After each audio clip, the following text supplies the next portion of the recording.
There are a lot of reasons why we don't set goals. After all, if they were easy and automatic, everybody would be setting them and we'd all be rich, slim, and live in huge mansions by the beach.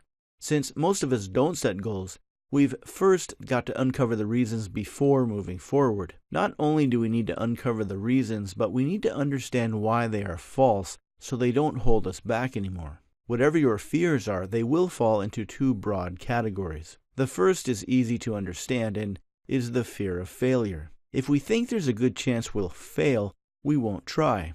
It's better to stay where we are than face a sometimes public and humiliating failure.